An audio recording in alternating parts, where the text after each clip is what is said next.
This surah you have two sajdas, right?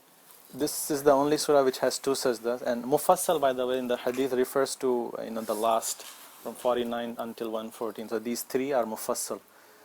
An-Najm 53, 84, and 96. Last. Some surah Qaf. Qaf. Qaf. Yeah, we are gonna get into that division later on. What is Manzil, what is Juz and His. So, but for now, one interesting thing about all these 15 verses is that they are all Makki verses. All of them were revealed in Makkah. And if you just wanted to know what this, how a verse of Ayatul Sajda looks like, or what does it mean, why do we need to prostrate in the first place? Because it's always a mention of Sajda in the verse, or something similar to it, and that's why we read. For example, in this one it said, أعوذ بالله من الشيطان الرجيم إذا تتلى عليهم آيات الرحمن.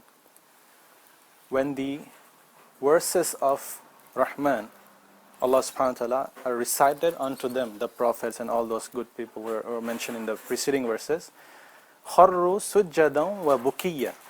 So they fall down in prostration, bukiya, weeping. So that you see a mention, whenever they listen these verses, they fall down prostration and they weep. So that's a kind of telling us that we should also prostrate to Allah subhanahu wa ta'ala, because we are listening to these verses. So this is very similar. All these 15 verses, it has references to sajda. And you see this underline, it basically highlights the reason why we are making the sajda. So since the sajda is mentioned here, we do that.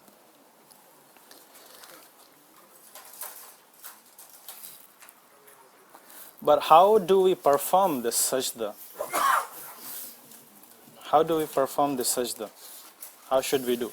The minimum thing that we have to do, we read the verse just now, so we can just do Subhana Rabbiyal A'la 3 times, just as regular sajda. That's the minimum that you can do.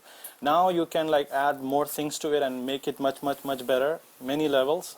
The list that I've put up here is like the you can say a perfect thing.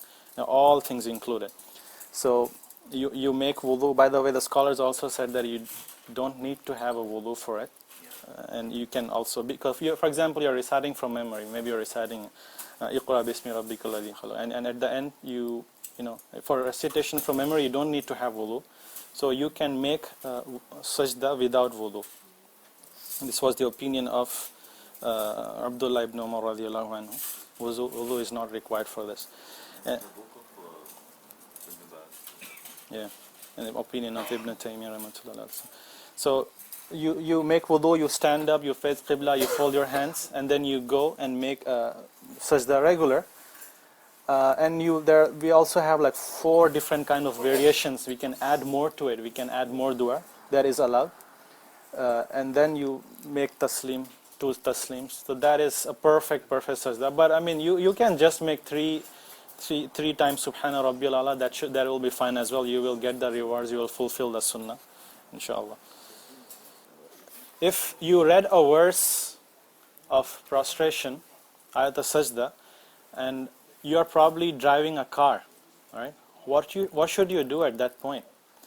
So we have an evidence from this Sahabi, Sayyidina Ibn Abbas radiallahu anhu.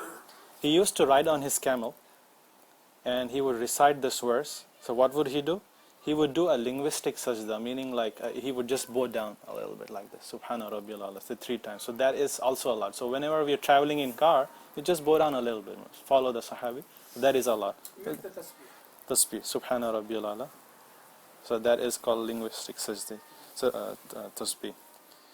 And also, just a side point, scholars also mention that when you recite these verses in the Salah, for example, you're reciting Iqra bismi rabbikal ladhi khalaq, right? And right at the end of the verse, there is a sajda, right? So when you go into the sajda, then you come back, and then you're like, oh, I already finished the surah, so I might do ruku now. So you're the scholar said you will cause a lot of confusion. You stand up and you recite some other surah, maybe in Qul Allahu, right, Allah, and something like that to the end, and then you'd make ruku.